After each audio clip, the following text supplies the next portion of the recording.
Makaigsunan, matag karon ug unya makadawat kami og inyong mga pangutana. Happy Whispers meeting ibog na kalibot. Atong tulumanon oras sa atong Padaran ko silang isyu na walay kalabutan sa krus. Magdesidir na ganita nga mo serbisyo sa atong Ginoo.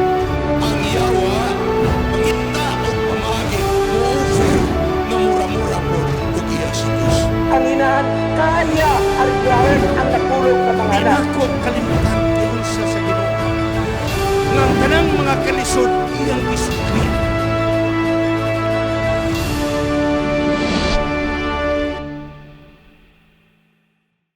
Happy prayer meeting sa Tibok Kalibutan. Ang atong Anis Media Ministry Cagayan City makikawang kaninyo ng pipila ka mga gutlo alang sa atong tulumanon oras sa atong leksyon. Mo kinang panahon nga atong i-discuss ang leksyon karong nga semana, atong ihanay, atong himuong yano aron masabtan sa tanan. Sa pagsugod, magapo kita. Gamhanan nga Diyos. Kami imong gilalang nga tungod sa sala nga nahimo kining kaluyuhon sa tao ang pagkamalimtanon. Tudloan magkami sa paghinumdum sa imong kaayo. Sa tanan nga among nadawat gikan kanimo, dili kami malimot sa pag-ilang na ikaw mo'y tinubdan sa tanan. Ug labaw sa tanan, dili kami malimot nga kung dili tungod ni Ginoo sa Kalbaryo sa cross, wala kami kaluwasan. O balang Espiritu, ikaw mukunsad sa tibok naong sayuta. Panalangin mo ang tanang naminaw sa imong mga pulong. Kining tanamong pagdawaton sa ngalan ni Ginoo manluluwas. Amen. Magkaigsunan, salamat sa inyong pagtubag sa akong awhag, sa akong gingon kaninyo. Dili na ito pasagdahan katong kanunay bitaw nagtabang. Naibala naman ko kisa kanunay gatabang bitaw. Ang gusto na po nako katong mga nagapaminaw sa bisag unsa nga kantidad. Karon dili na ni importante ang kantidad, ang importante nga kanang dunay partisipasyon ang matag na minaw. Walay gipili ang atong GCash ug Pimaya sa kantidad nga inyong ipadala. So akong balikon, wala na ko mag-ahwag ni adtong mga kanunay ga suportar. Diri na ko maahwag sa general public. Aron ba nga bation ninyo nga kamo tipik og kabahin? Wala na ko mutawag kanino sa mga dinagko. Gusto na ko nga kanang kutob sa mabot ninyo, ayaw ninyo kaulaw, kaato ng dawaton.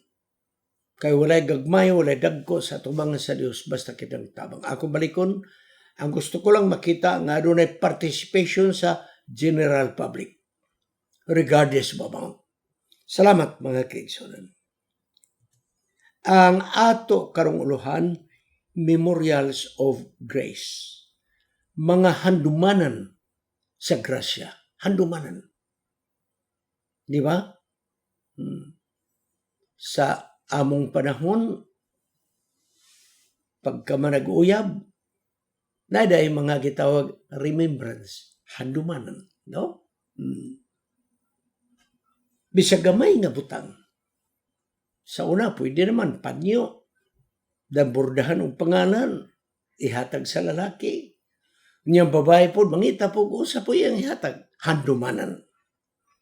Karon igsoon ang atong pagaisgutan, mga handumanan sa grasya.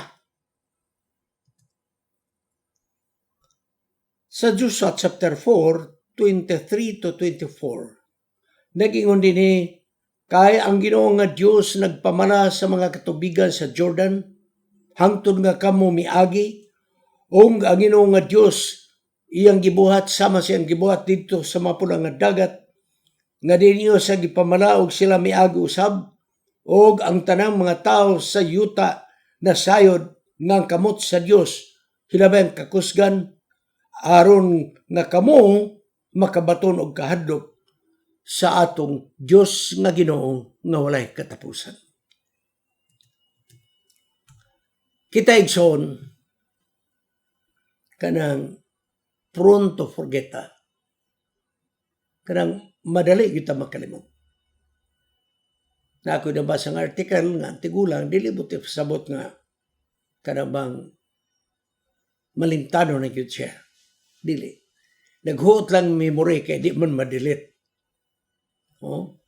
So muna nga pagkuha na mutanaw sana makadiyot nga naman ang memory igsoon naghuot na sa atong utok. Kaya di man ma-delete di para sa computer mga kaigsunan. Busa, kita adunay tay tendensya nga mahikalimot. Bisan mga dagkong butang, bisan importante nga mga butang. Labi na kung dili bitaw nato kumun nga makita o kumun nga gamiton, kana igsoon, malimot ta. Dahil ganit tendensya nga malimot ta nga mugrit, mutimbaya sa atong asawa, sa atong bana, happy birthday. Masukod lang mo sa kaya wagin mag-greet mga kaigsunan. No?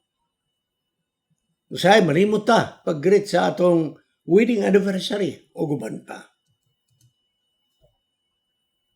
Nagari uban mangita og asang antipara. Pero gani antipara na sangat sa iyang ilong. Asa tong antipara? Pero dahil antipara na ada siyang naong mga kaigsunan. Masayon nato malimtan labi na kung dili kayo importante sa atong kinabuhi. Og labi na og dili kanunay natong ginagamit. Masayon nato na malimtan. Murito nga kaigsunan sa paglabang na sa mga Israelhanon sa suba sa Jordan paingon sa Kanaan. Ang Joshua chapter 3 verse 3 mo ni unang paghisgot sa libro ni Joshua mahitungod sa Arka sa Tugon. Unang paghisgot. Ang Exodus 40:21 ang Arka sa Tugon, ginahisgutan ka na nga may kalabutan sa serbisyo sa sanktuaryo. O kaha, mga kaigsuunan, mahisgutan ang Arka sa Tugon katong lakaw sa mga Israelhanon gikan sa Sinai. Kaya dito man nagsugod ang Arka sa Tugon sa ilang biyahe sa Sinai. Ang numeros 14:44 naghisgot sa Arka sa Tugon sa ikaduhang higayon nga mutabok na gyud ang mga Israelhanon sa suba sa Jordan. Kaya first attempt wala, nagkagubot ba sila? Kaya nag-iuman ang itong napulo ka spice, di na to kaya. Duhara may yun nag-iuman nga kaya na to. Karoon ison, determinado na yun. So, paghiskot nga sila mutabog sa suba sa Jordan, naapil paghiskot ang Arka sa Tugon. Ang Arka sa Tugon mo ni pinakabalaan nga bahin sa sanktuaryo. Nga dunay tulo ka mga butang nga handumanan. Remembrance, mga kaigsunan. Okay? Memorials. Unsa man, 1, ang papan nga bato sa napulo ka sugo. 2, ang sugkod ni Aaron nga nanalingsing. Ilhanan na siya tinudlo nga kaubanan ni Moses pagdumala sa Israel. O sa iyang pagka-saserdote. Ikatulo nga naasulod sa Arka sa Tugon, maong gamay nga tadyaw nga naadiha ang mana, handumanan. Handumanan nga sila, gipakaon og mana sulod sa 40 ka mga tuig. Ani igsoon ang dagway sa Ark of Covenant. Gibutang kining Ark of Covenant, Arka sa Tugon, dito sa labing balaan nga dapit. Nga magserbisyo niini, mo ang labawang saserdote. So naadi igsoon, naadi kinulit nga bulawan, nga cherubim nga manulunda, pure gold igsoon kahon. Diha gisulod ang napuro kasugo nga papan nga bato. Diha gisulod ang sungko ni Aaron nga nanalingsing.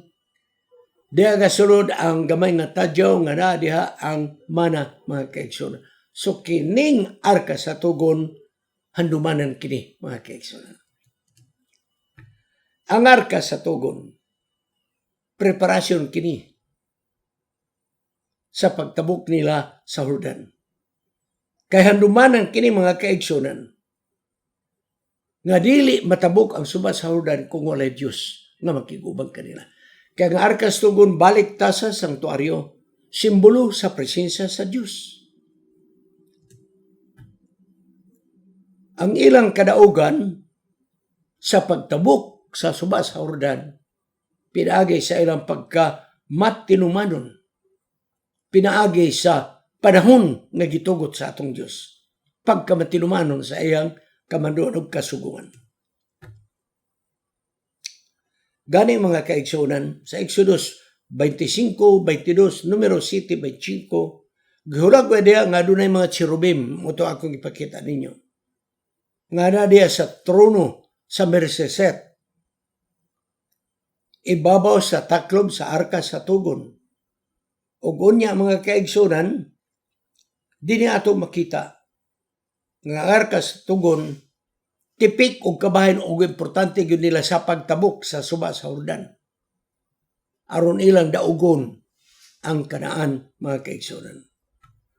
Busa, Josue 3:5 na gayon din si Joshua, itugyan ninyo ang inyong kaugalingon kay ugma ang Ginoo magapakita og mga katingalahan sa inyong taliwala. Consecrate. Ang pulong consecrate, nagahiskot kini nga mao ang paghinlo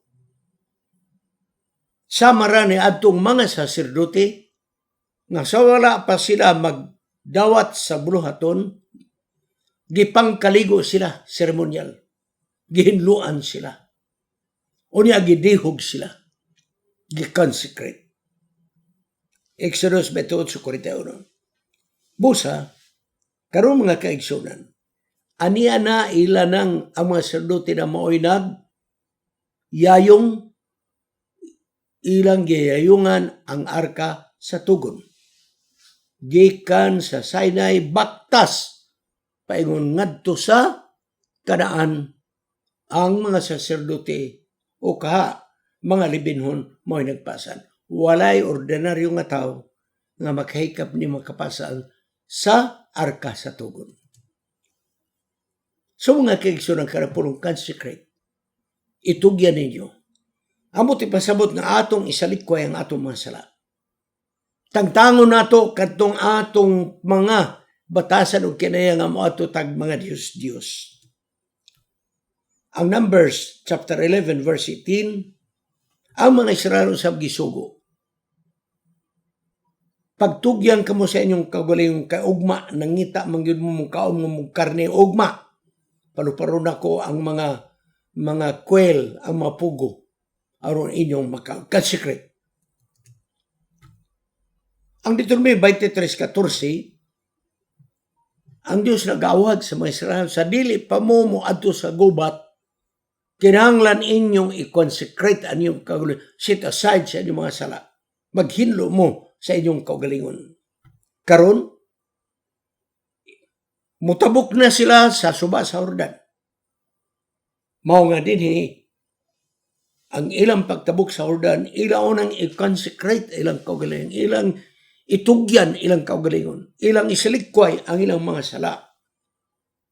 Kay sila mo salig nga ang Diyos inigtabok nila sa subas sa Jordan, ang Diyos mo'y magpapahawa sa mga taga-Kanaan na mga tao. Kung ang Diyos nakapamala sa subas sa Jordan, nan mga kaigsunan, makatabok ang mga tao, dili imposible nga dili mapapahawa sa Diyos ang mga tao nga taga-Kanaan. Pagkadako nga milagro nga mapikas ang subas sa Jordan, kaya sa Diyos nga mga kaaway nga taga-Kanaan papahawaon diha sa yuta sa saan. Busa na yun si Joshua, inyong itugyan inyong kaugalingon, maghinlo kamo sa inyong kaugalingon kay ugma adunay mga milagro na inyong masaksihan. Ang pulong milagro or katingalahan gikan sa pulong ni Flaut, nga ang kahulugan mga kaigsunan mao nga adunay panghitabo nga dili ordinaryo kung dili adunay labaw nga gahom kaysa tao may naghimo niya na. Supernatural act of God. Para mga Israelhanon, di yun nila malimtan ang mga panghitabo. Hinungdan nga sila kanunay magdaig sa Dios o ilang gimantala ngadto sa mga kanasuran nga ang ilang Dios nga gilagaran mo naghatag og katingalahan ng mga butang sa dalan gikan sa Egipto paingon sa Kanaan. Salmo 9:1, Salmo 96:3. Paranglit ang mga milagro nga gisgutan sa mga Israelhan ang napulo kahampak sa Ehipto. Exodus 3:20, Micah 7:15. Ang pagtabok nila sa mapulang nga dagat, milagro. O ang paggiya sa Dios sulod sa 40 ka mga tuig sa kamingawan hangtod sa Kanaan, milagro mga kaigsunan. Salmos 38:12-16. Kanunay nilang gibalik-balik ni pagsulti ang mga milagro nga nahitabo sa ilang kinabuhi. Ang Biblia nagaila nga ang Dios dili lamang limitado kutob ra sa iyang paglalang. No. Walay posible ngadto kaniya. Iyan ang mabuhat. Ang iyang ngalan o iyang kinayag katingalahan o dili nato siya masabtan. Muna ang sinutan mga kaigsunan. Nagingon ang mga theologian, you cannot put God in a box. Dini pwede nimo ibutang sa kahon ang Diyos nga dini mo palihukon. Mo ito nga, tanaw ra na, maglalis na may tungod sa persona sa Diyos. Duha ang iyang persona, usang iyang persona, tulo ang iyang persona. Igsoon, ang persona na ganatong isgutan, milagro na, di na ito na matugkad. That's beyond our understanding. Sa pikas nga bahin, samtang gipadako sa mga Israelanon ang Diyos nila, nga nagbuhat og mga milagros pagluwas kanila, ilang gipamatudan nga ang mga Diyos sa ilang palibot, dili na makaluwas og walay milagro nga mabuhat mga kaigsoon. Wala. Kaya Salmo 96:5 na yun, kaya ang tanan nga mga Diyos sa mga kataon, walay mga pulos. Parang Ginoo lamang nga nagbuhat sa kalangitan mo ang adunay gahom. Busa mga kaigsoon na nagyon sa Isaiah, ayaw kabalakag, ayaw kahadlok. Kaya wala ako magsulti, di ba ako nagsulti sa mga kakaraanan o nagingon? Kamo mo'y mga saksi nini. Wala nilaing Diyos gawas kanako. Wala nilaing bato nga pamagang. Wala nilaing ninyong nahibalon, ako lamang. Si Skaraya ay ang gihulagway nga kung makabalik ang mga bihag ng mga Israelhanon, matukod ang syudad nga malinawon, nga di na mga katigulangan magalingkod diha sa daplin sa kalye sama sa unang panahon. Mga kabataan magadula-dula nga walay kahadlok sa magabihag kanila. Iyan na ng tanaw sa iyang pananahon. Og ang Sekaraya 8:6-8 nagingon og ang Ginoo mingon ngadto sa mga panahon. Mga katingalahan nga mga butang alang sa mga salin ini mga katawan ni adtong mga adlaw. Og mao man usab ang mga katingalahan nga akong pagabuhaton karon nagingon ang Dios ngadto sa mga panahon. Busa ang Ginoo miingon sa mga panahon, tanawa akong luwason ang akong mga katawan gikan sa silangan nga nasod o gikan sa kasadpan nga nasod ug akong dadon sila dinhi sa Jerusalem. O sa kada nga buhat sa Ginoo, marvelous act.